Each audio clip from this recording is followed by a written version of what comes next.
Yes. Okay, well, thank you, everybody. Thanks for inviting me out here. I'm very excited to speak with you all, and there's a lot of you in this call, so thank you. I really appreciate everyone coming to watch me. I'm going to try share my screen. So I have some slides. Let's see if this works. Okay, so you should all see yourselves at the moment. And do you see that? Yes. Okay, fantastic.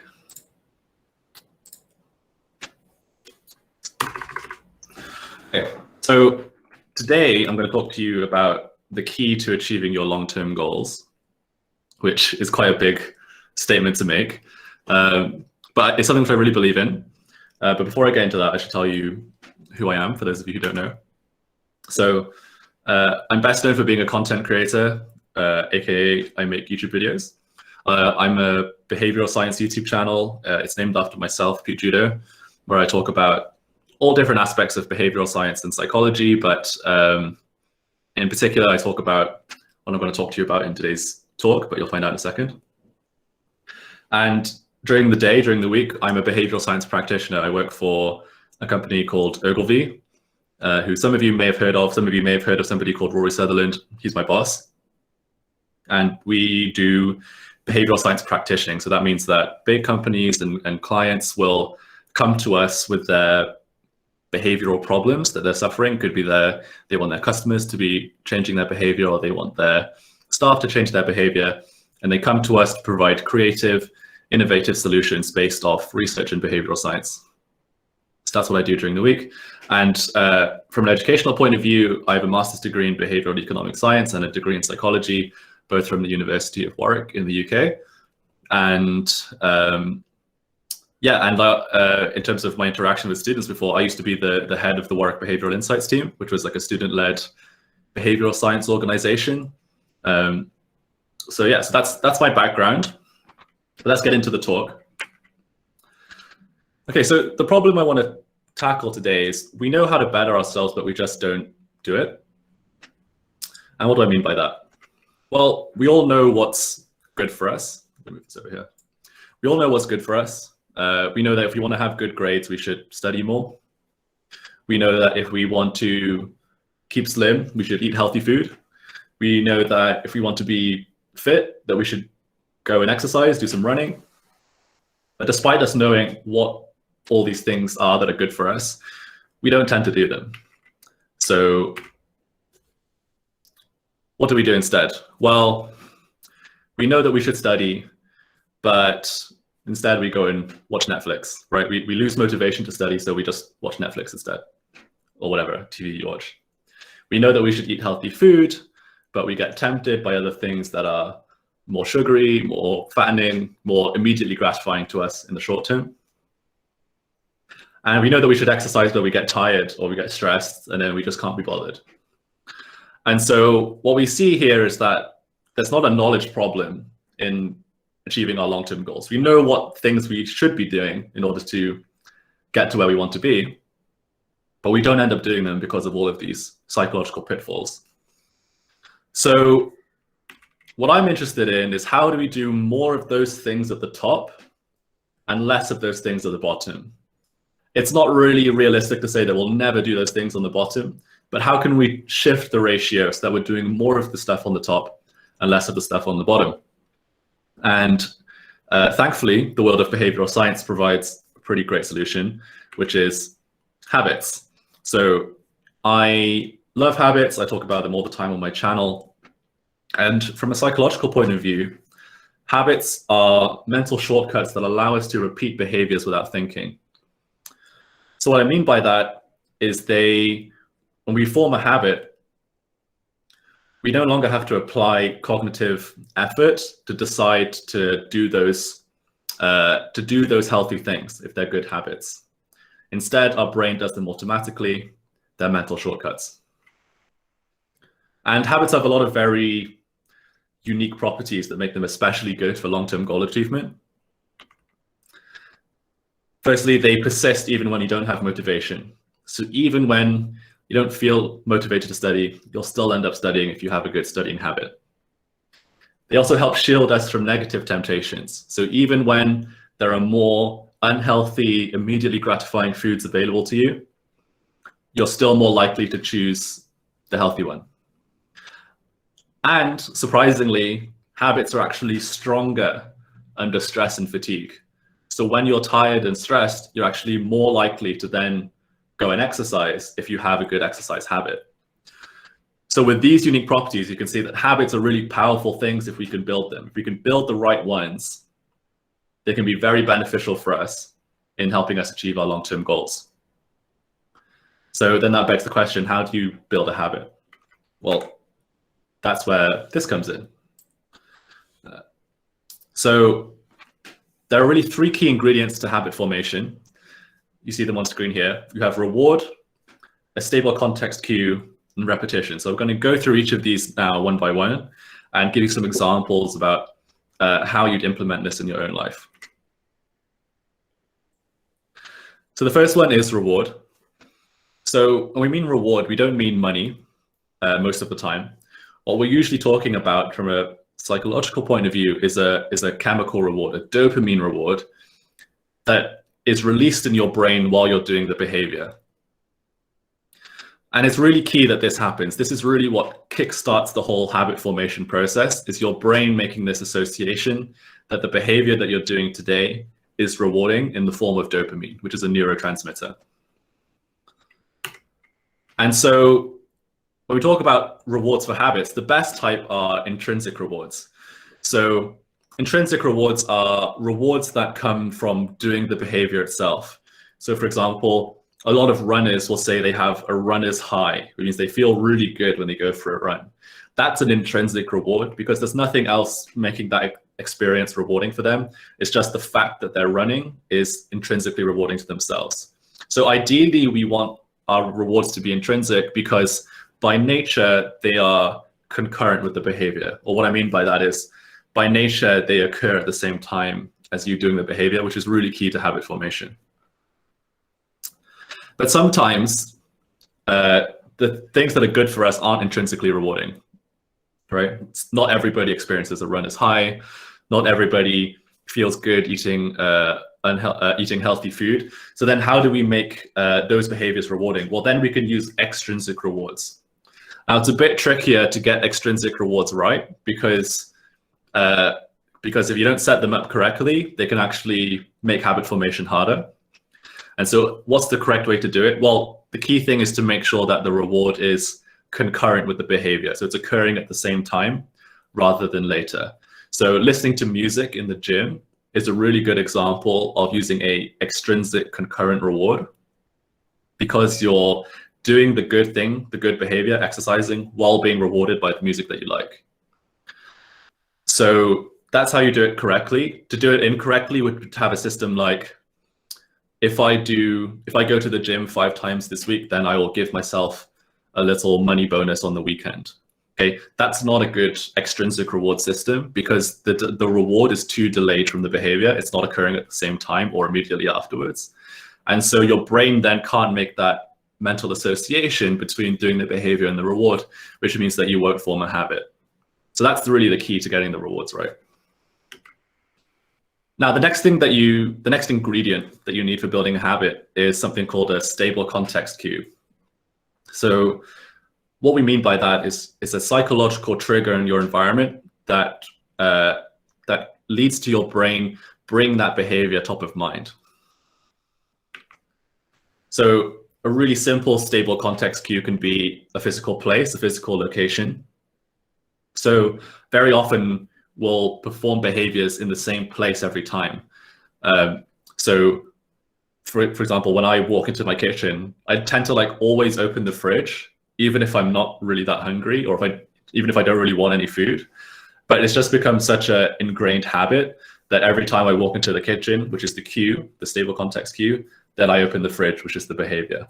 So that's a really stable context cue. And the way you'd use this in your own life is that if you're trying to build a new habit, it's best for you to perform that habit in the same location every single time, because then your brain can form a stronger mental association with the behavior in that location. So next time you're in that location, you'll feel like doing the behavior that you've been turning into a habit. Another really strong stable context cue can be the time of day. So we often perform certain behaviors at the same time every day, like brushing our teeth, for example.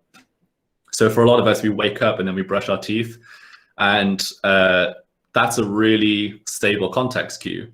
So by performing that behavior at the same time every day, it makes forming that habit much easier because your brain can form that mental association. And then we can use that idea to do a really clever technique, which is called habit stacking or piggybacking. And this is when you perform the new habit that you're trying to build immediately after a strong habit that you already have. So think about a behavior that you do pretty much every day without fail. Quite likely that's a strong habit. And if you're trying to build a new habit, then it's quite a good idea to try and start performing that habit immediately after that thing that you do every day, because that's going to help you. Basically, that old habit becomes the stable context cue for your new habit. So your brain makes the association, do that old habit, do the new one. And the example I have here is flossing. So there was a study done on a randomized controlled trial trying to get people to floss their teeth. It was split between two groups. One group was told to floss before they brushed their teeth in the morning, and the other group was told to floss after they brushed their teeth in the morning. And then they measured how often they flossed their teeth, and also whether that habit stuck around many weeks after the intervention happened. And what they found was that the group who flossed their teeth after brushing their teeth not only flossed more often, but also carried on doing it longer into the future, which indicates that they formed a strong flossing habit. And the reason is, if you're doing it afterwards, then brushing your teeth beforehand becomes that stable context cue that triggers the behavior of flossing. Whereas if you have to consciously remind yourself to do it before you brush your teeth, then that never becomes an automatic process, or rather it's much harder for it to become an automatic process because you don't have that stable context cue beforehand. So that's a really nice study on habit stacking. It's a really good technique for building new habits quickly. And then the last ingredient, and really the key ingredient for turning something into a conscious behavior into an automatic habit, is repetition. Right, so I say repetition is where the magic happens. And what I mean by that is, the first time you do something like exercise, you're having to really put a lot of mental effort into it. You have to decide to go and exercise. You have to be really motivated to get yourself out of the house and do it that first time. And so that's the first time, but then you do it again, and you don't feel like you have to be quite, pardon me, you don't feel like you have to be quite so motivated to do it the second time. And then you do it a third time, and then a fourth time, and then a fifth time. And as you carry on doing it into the future, then the amount of effort that you expend becomes less and less. And that's because your brain is forming this stronger mental association between the behavior and the reward that we talked about earlier.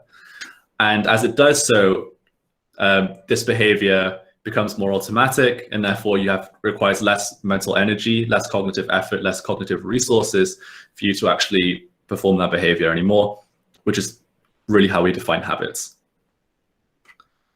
So once you've formed your habits, doing the right thing becomes the easiest thing to do. That's really why I love habits and why I think it's so magical. So that's my talk. If you want to learn more about habits, you should check out my YouTube channel, which is Peak Judo, where I talk a lot about habits. And yeah, I'm open to any questions now that you might have.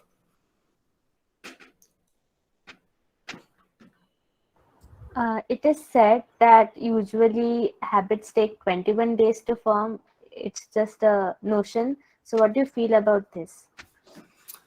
Yeah, that's a very common myth, actually. And there's very different variations of it. Some people say 21 days. Some people say, they misquote Malcolm Gladwell and say 10,000 hours. Some people say you need 30 days. The truth of the matter is all of these are false. Okay, so for example, they're false for two reasons. One reason is that habits never like turn on, right? It's an iterative process. It gradually becomes more and more automatic with repetition. It's not like you go to bed one day and then you wake up the next day and then you have a habit, right? That's not how it works, right? It's just that it's a conscious behavior that gradually gets more and more automatic over time. So to say that it takes a definitive number of days for something to build a habit is wrong fundamentally for that reason. But also because it depends on what kind of habit you're trying to build. So from research, we know that very simple habits can be built in a day or a matter of days. For example, remembering to take your keys when you leave the house, right? That's a very simple behavior. You're not going to need 21 repetitions for that to become quite automatic. I'm sure just after leaving the house a few times in a day or in a few days, that'll already start feeling quite automatic. Like you're not having to consciously remind yourself to do that every time anymore. Whereas something more complex like a gym habit or a studying habit or a cooking habit, these are things which require kind of like multiple different behaviors combined into one. And so therefore they're going to take longer to turn into habits, which is why a lot of people struggle to turn those things into habits, because they are more complex and because they just require more behaviors combined to make them actually happen. So yeah, that's kind of the two main reasons why that notion of like a definitive number of days building a habit is incorrect. But yeah, please. Isn't this 21 day itself a reward? As in, after completing the 21 days, it's going to give you mental satisfaction. So that is like an incentive for you to work. So isn't it vital? I mean, this logic should work. Yeah, so if you remember what I said about rewards earlier, is that the most important thing about a reward the most important thing for rewards in terms of building habits is that the reward is concurrent with the behavior. So if you have to get 21 repetitions in before you get your first reward, that's not going to be very good for forming that mental association. Now I hear what you're saying about having like kind of a motivational reward, and I definitely think that's valid as well. So the way you'd apply that in a practical sense is you would do something like stage your habits. So this is one thing which I often advise, is that when you first start building a really complicated habit like running, for example, or cooking, start really small, right? And try and just sort of complete a very easy version of that habit for a certain period of time, and you could make that 21 days if you wanted to.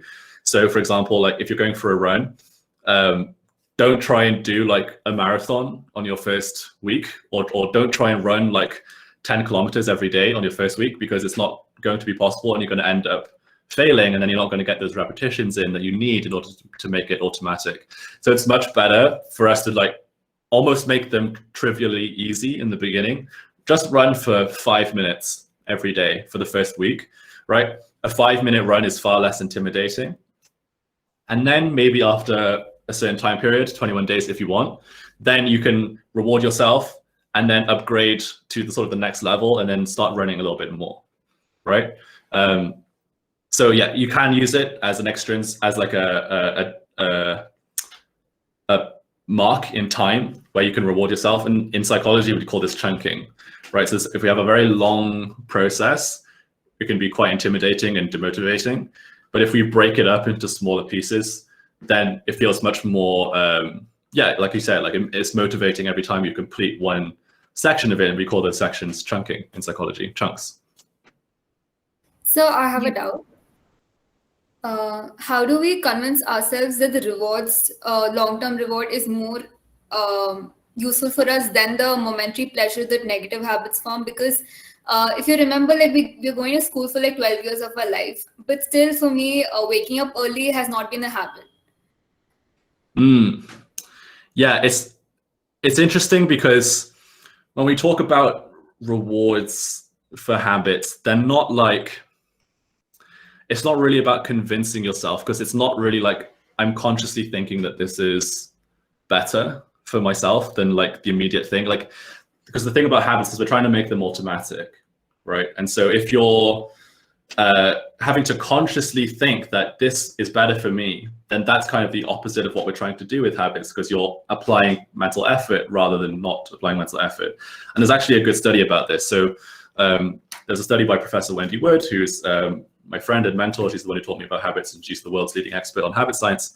But she has a study where she trained people to build a habit of pulling this lever down.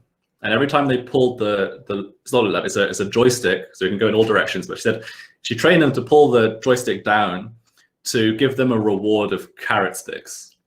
Okay, so people had this habit of, well, every time I pull the joystick down, I get carrot sticks. And then that quickly became automatic, and she could test that it was more automatic because their time to decide what to do was much shorter over time. So they clearly had built this habit of going for carrot sticks. And then she introduced a more unhealthy, immediately gratifying option than carrot sticks. She introduced M&Ms, right? Chocolate. So in one group, she put the chocolate to above on the matrix. So if they pulled the joystick down, they would get carrots, and if they pushed the joystick up, they would get M&Ms. But the people who had built strong carrot habits, pulling it down habits, they continued to choose carrots even when the M&Ms were available to them. And that's because their brain had formed this mental association, is that every time I see this problem of where do I pull the joystick, I pull down to get carrots, right? So that's the kind of the cool thing about habits, is that once they're in place, then even when these other more immediately gratifying things are available to us, we actually don't go for them because we have that built-in habit. But the interesting thing is, then she had another group where she changed the position of the carrots and the chocolate. So in the second group, the carrots were now on the right and the chocolate was on the left. So now their habit was, it wasn't useful anymore, right? Because they had a habit of pulling down to get carrots, but now they had to pull to the right to get carrots if they wanted carrots. So now it's almost as if they have no habit. So then now they're applying cognitive effort, and they're actually thinking about, what do I actually prefer, carrots or chocolate? And surprise, surprise, when people actually stopped to think about what they really wanted in the moment, they ended up choosing the chocolate. So it's kind of counterintuitive to a lot of what other people in behavioral science might tell you who don't know about habit science, which is they'll say that we should be more conscious all the time about, because then that'll lead to better, more healthy choices for us if we're just constantly more aware of what we're doing. But actually, habit science says the opposite, and it says that building strong, unconscious, automatic habits is actually better for maintaining healthy behavior into the long run, because it's when you apply conscious effort and you're seriously deliberating about which one is going to be more gratifying in the moment, that's when you'll be tempted by the option which is not as good for you. Does that make sense? Yes, oh yes. Great.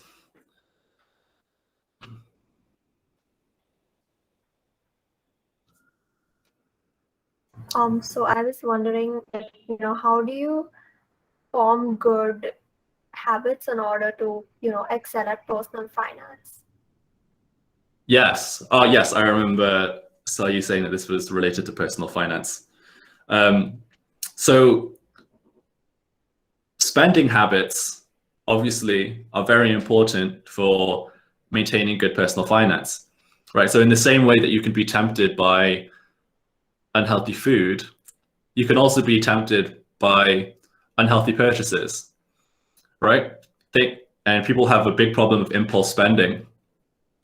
And so if you just think about that study I just told you about, the one with the M&Ms and the carrots, then you can think, well, if I build good spending habits into my routines, so I spend in the same way every time, and I'm spending in a way which, is going to help me save money into the future, then that's going to make me more resilient to temptation when these sort of more indulgent, unnecessary expenses are coming my way.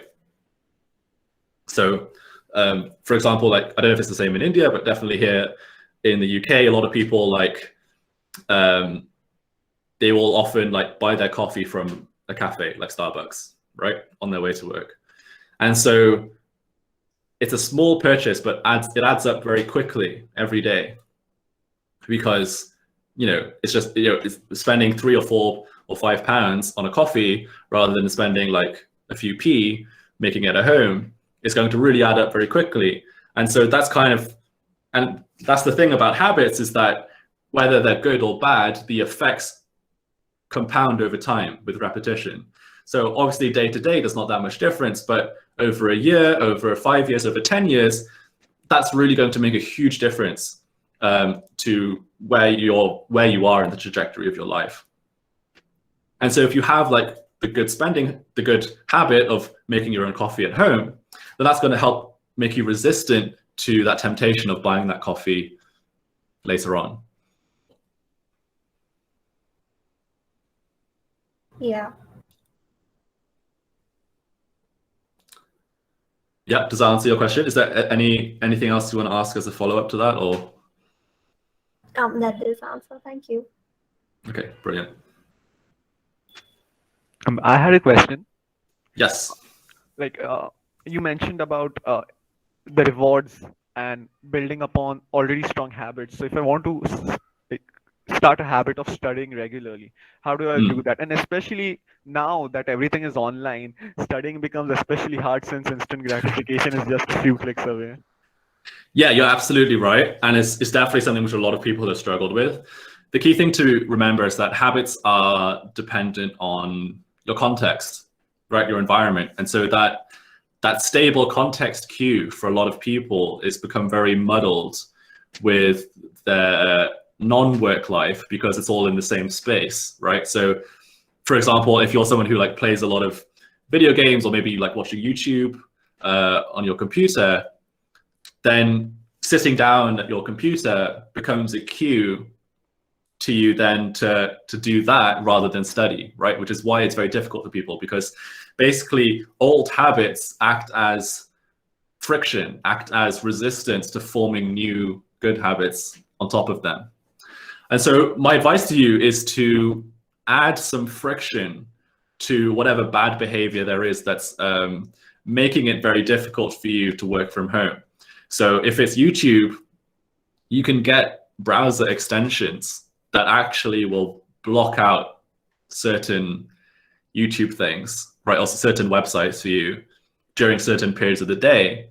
And so that way, that makes it much harder then for you to then engage in that behavior. Or simply don't have it as a bookmark, right, on your browser. Or something which I've been doing is actually having two different browsers. I have one browser, which is my work browser, where I have all of my work tabs open. And I have another browser, which is for all of my non-work stuff, right? And so that's me designing my digital environment to make doing the right thing easier for myself.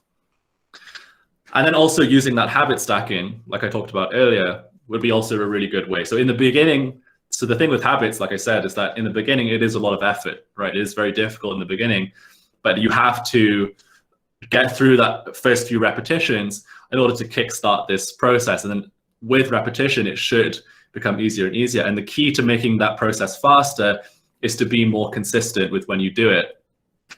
So think about a time of day that's convenient for you to study. Think about what kind of thing you're doing immediately before that time. And then actually making a plan is a really good idea. So this is called, behavioral scientists call this implementation intentions, which is where you say, it's just basically a very simple plan. After I do this behavior, I will study for this amount of time. And just writing down that very simple plan actually makes it far more likely that you'll follow through and do it. So that would be my advice to you, is to think about a stable context in the day, a stable behavior that you do almost every day. Think about if studying after that would be convenient or would be appropriate. And then try and do that every single day.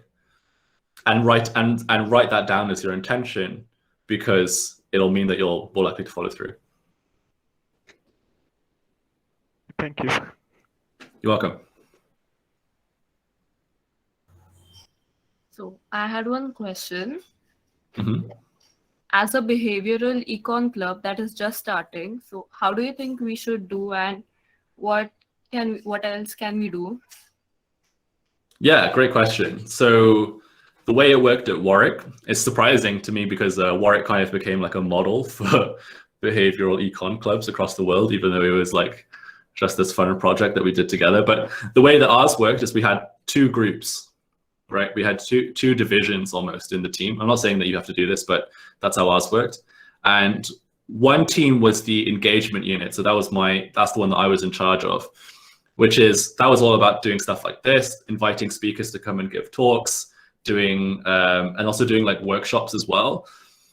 So like sometimes we would collaborate with other clubs at the university and be like, say, for example, there was like a sustainability club that was all into like trying to be more sustainable. Well, we'd collaborate with them and talk about how behavioral science can help them be more sustainable, or can help people be more sustainable. Or we did the same thing with who did we do it with?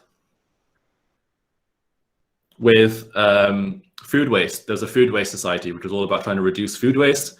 And they invited us to come in and do some workshops with them, talking about how we can nudge people and how we can design behavioral interventions to get people to reduce their food waste. So that was a fun one that we did. But then the other division of our team was called the Nudge Unit. And they actually were kind of doing what I do now for a job, which is designing behavioral interventions for organizations. They were usually quite small organizations, normally the university themselves or like directly affiliated organizations with the university. But they would come to them and say, we have these problems at the university, and we'd love it if you could think about how we might redesign how we might design a behavioral intervention to help change that behavior. So for example, we had some about like, there was a problem of people on our campus taking Ubers to different parts of the campus, right? Which was like insane because it was a fairly large campus, but taking an Uber seemed like really excessive and like definitely not good for the environment, all this driving around and stuff. And so we were trying to come up with a way to encourage students to just walk to your lectures. You don't have to take an Uber to your lectures. It's only like, a few minutes walk away, right? It's absolutely crazy. Or there was some behavioral interventions around like getting people to recycle more on campus, or some behavioral interventions around trying to prevent people from stealing bicycles, because there was a problem of bicycles getting stolen on campus. And so they designed some interventions around preventing that, or people talking in the library. So there are lots of these little behavioral problems that we had at university, and we simply would get in contact with whoever was in charge of that part of the university and say, hey, with this behavioral science team, basically you pitch to them and say like, we do behavioral science, this is what behavioral science is, and we think we can help your problem. We're going to do it for free because we're students. If you just let us have a go, basically. And normally they said yes, because it doesn't cost them anything really. Yeah. All right, thank you for the advice. And do you have any book or podcast suggestions for us? So other than my own YouTube channel, which obviously is the best one out there, I really if you're interested in the talk I gave you today, I really highly recommend a book called Good Habits, Bad Habits, which was written by that lady I mentioned, Wendy Wood, who did the carrot and M&M study.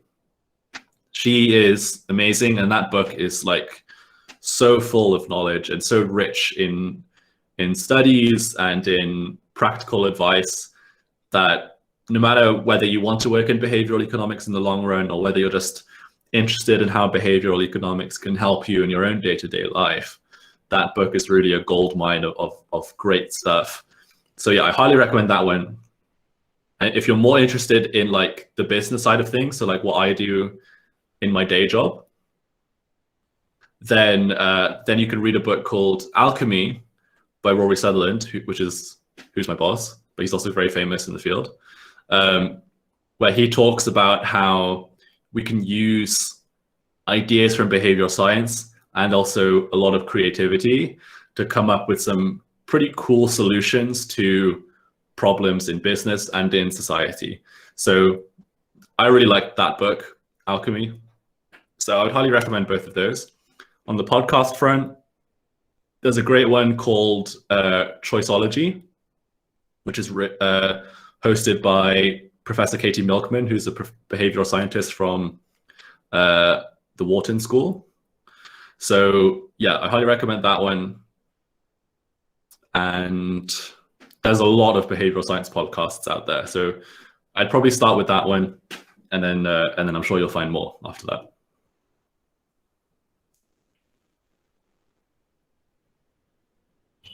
Thank you. Hey You're Pete, welcome. I first of all want to tell you that I really love your channel. I've been following you for a while now, and your videos are really informational. Just wanted to ask you that if I study behavioral economics, what all career options open up for me? Yeah, great question. So there's actually quite a lot of jobs in behavioral science now. There didn't used to be, even just like 5 years ago when I first started studying. There weren't that many jobs. But now, because behavioral science has really gotten into the mainstream, and like a lot of organizations, a lot of very big organizations see the value of it, a lot of them have their own behavioral science teams, right? So Ogilvy, my company, is a huge advertising company traditionally, or now it's just a huge creative agency. We have like one of the best behavioral science teams in the country. There's lots of other smaller boutique behavioral science firms that just do behavioral science, and they are all consultancies which have clients as well. So there's more and more of those popping up all the time, and they need behavioral scientists to come and join their team and help them design behavioral interventions. There's also internal behavioral science teams. So a lot of companies now want their own internal team to help them nudge their own employees or nudge their customers all the time, and they need people to do that and to design that and to do testing on that. And so they'll have their own internal team. So for example, Headspace, the meditation app, has a behavioral science team. Spotify has a behavioral science team. All the big banks and accounting firms, every single one, or almost every single one, has a behavioral science team. Yeah, so more, and it's like every day there's more and more jobs. So there's lots of different options for being a practicing behavioral scientist, or I prefer the term just choice architects. There's lots of jobs for being a choice architect in the real world now. And then on top of that, some people from my course and from my degree, they get hired by these other organizations in a role which is not directly associated with behavioral science. Maybe they're like an account executive or something along those lines. But then what happens is they'll join this company, and then the company will start to hear about behavioral science, and then they become the de facto person as like the internal consultant for behavioral science. And so then they end up using behavioral science in their job that way.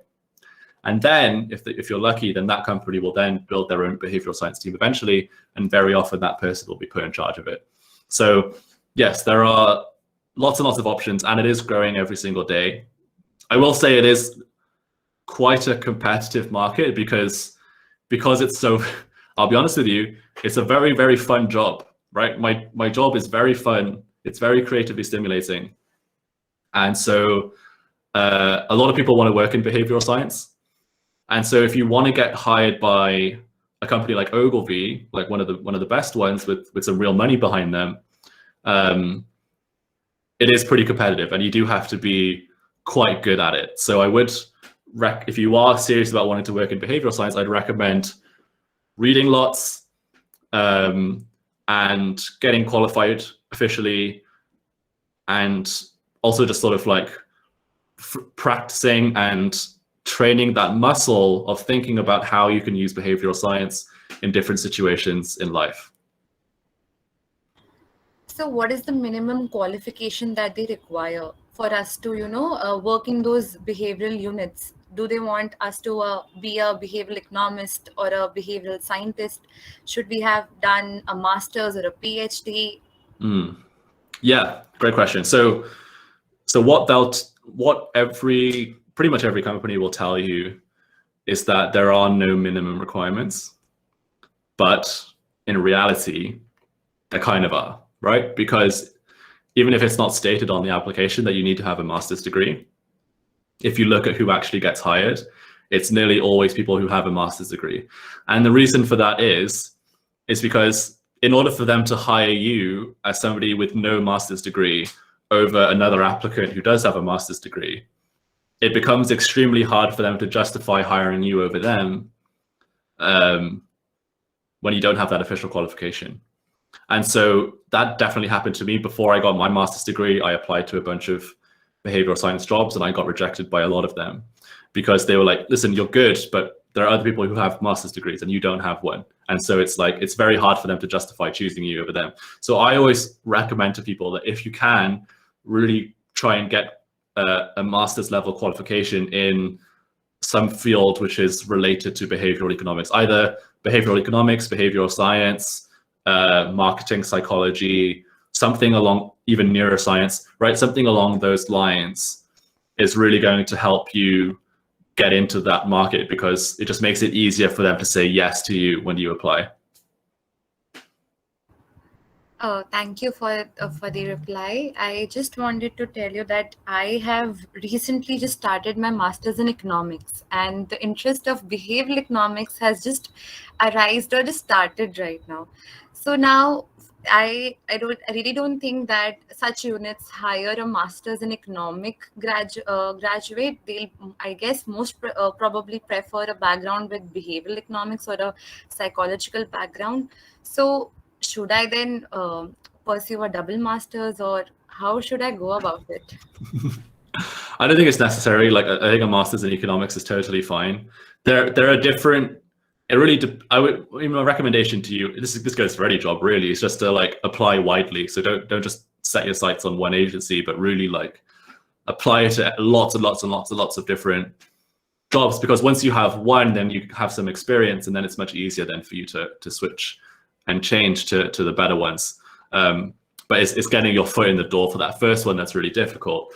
And so there are some agencies which are more kind of economics-y, especially if the founder or the CEO of the company is someone who has more of an economics background. They're going to like look more favorably on people with stronger economic training. Whereas a company like Ogilvy, where I work, they're much more on the business side of things, and Rory Sutherland, he's really into the psychology of things. And so that makes it more preferential for someone like me with a stronger background in psychology, or for some of my co-workers who have a stronger background in sort of business and marketing, for them to get into that agency. So it really kind of depends on where you're applying. But at the end of the day, well, no matter what master's degree you have, being good at designing behavioral interventions is what they're ultimately looking for. And so even with a master's degree in economics, you can definitely still be good at designing behavioral interventions if you know a lot about behavioral science, if you are creative, and and being creative isn't a spontaneous thing. It's something which you practice and train. And so if you sort of find a way for you to practice designing behavioral interventions, you will get better and better at them. You will get more and more creative with them. And that's going to give you an extra edge. And also the other thing that you gain from a master's degree in economics is really strong quantitative skills. And so more and more companies are looking for people with some behavioral economics training, but more really good quantitative skills, because they'll hire really creative psychology wacky people to design the behavioral interventions, but then they also need some people with good number skills to then process the data that they get back from those interventions. So that can also be another route for you to get in. And actually more and more agencies are hiring dedicated data scientists. So that can definitely be one route for you as well. Thank you so much for your time. That was really helpful. I'm glad. Thanks everyone for coming.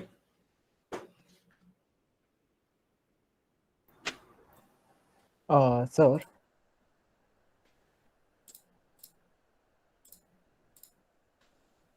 Sir.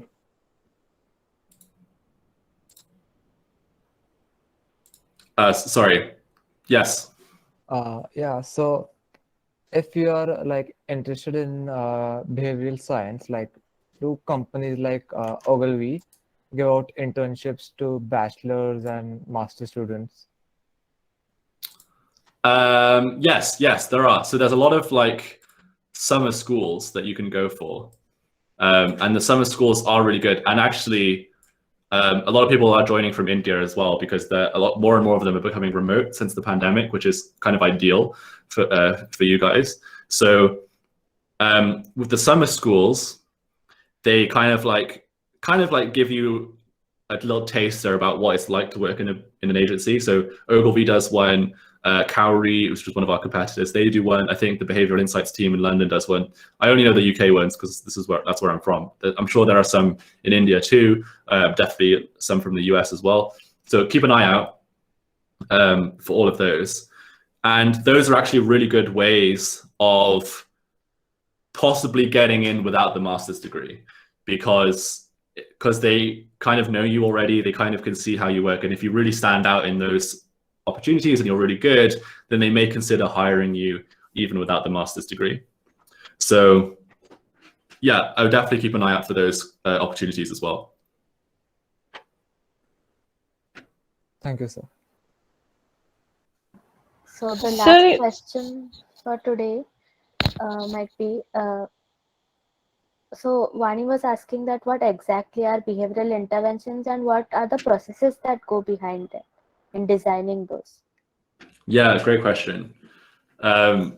So there's a huge spectrum of what a behavioral intervention could be, and that's kind of why the job is so fun, because you can sort of think about many different solutions to a problem.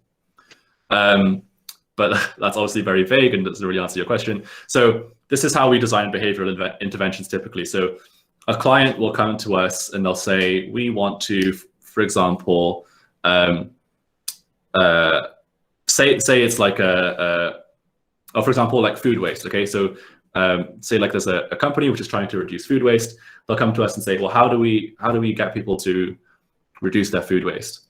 And so the first stage will be a research, or what we call like an immersion stage. So for a few weeks, we'll like really we're not really coming up with any ideas. We're just really focusing and really trying to diagnose the problem first. So we go in and we say, okay, well, what are the barriers to people?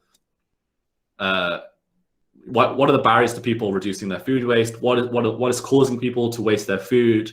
What kind of behaviors? Is it that they're forgetful about what they have in their fridge? Is it is it that they simply don't know when the expiry date is? Is it that they don't know how to use the ingredients that they buy? What are the things that are causing the behavioral problem? We spend a few weeks doing that first. Then we'll go back to the client and present that to them and see if they agree or not. And then after we're all on the same page, after that stage, then we'll go into the ideas phase, which is when we think of, okay, well, how can we actually solve these problems? So if it's that people don't know how to cook the food that they buy, well, how can we make that knowledge really accessible and easy for them? Is it that we change the labeling on the food to include recipe suggestions? Is it that we simply send them text reminders with a link to a recipe that they can access on their phone? Is it that we literally post people recipes in the mail? These are all different. These are all come under the umbrella of behavioral interventions, but they're like lots of different ways that we can try and change that behavior. Or if we see that the problem is that people forget what's in their fridge, right? That's another way that might cause food waste. Then we could say, okay, well, maybe we should send you text reminders that allow you to make it really easy to remember when your food is going off.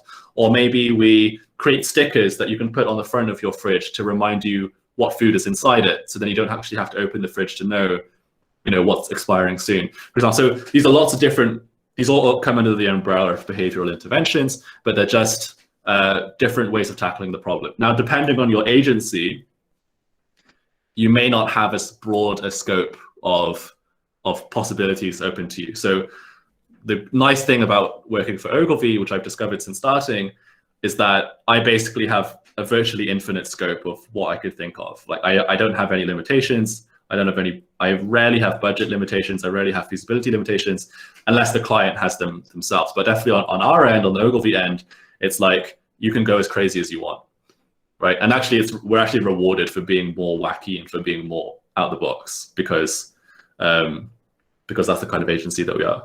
But in other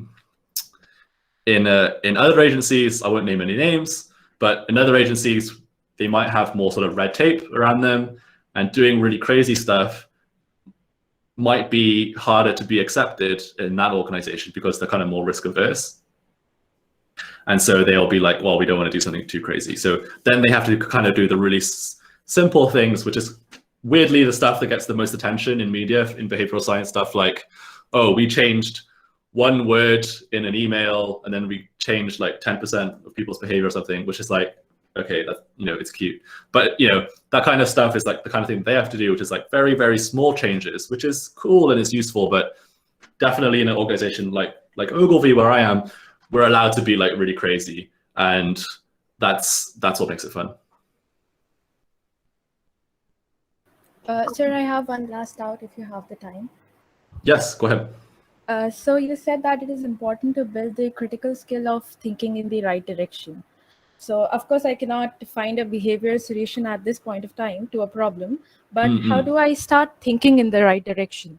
So for example, I live in a block of 4 houses and we have one street light outside, but nobody switches it on. Everybody thinks the other person would come out and switch it on, and eventually the whole night passes by and nobody switches it on. So how do I get thinking into the right direction?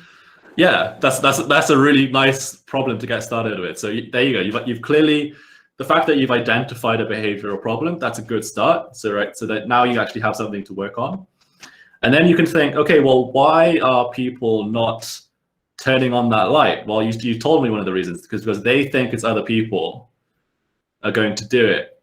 So then you can then take that hypothesis. That's almost like your first research phase, right? So you've identified the driver of that bad behavior, and then you can think, well, how can I overcome that problem? Right? What are the possible solutions that I could come up with? And what you want to be thinking about is like, well, okay, well, how do we make it clear to everybody who is turning on the light today? Right? That's one real simple solution. So you think, okay, well, where else have I seen a similar problem? This is something that we do at Ogilvy all the time. We call it lateral category analysis, which is where has this problem been solved in another domain, right? Right? And it's like a very simple thing. So what you really have here, if you study economics, you'll understand this term, is tragedy of the commons problem, right? It's like everybody's sharing a shared resource and nobody's taking ownership of it. And so how do we make it clear to everybody like how to use this shared resource appropriately? Well, you can take insights from that too. You can use something like a rota, for example. So let's get everybody together in a meeting. Let's make a little calendar and say, on this day, you turn on the light, or on this, you know what I mean? And then you can make it really clear to everybody.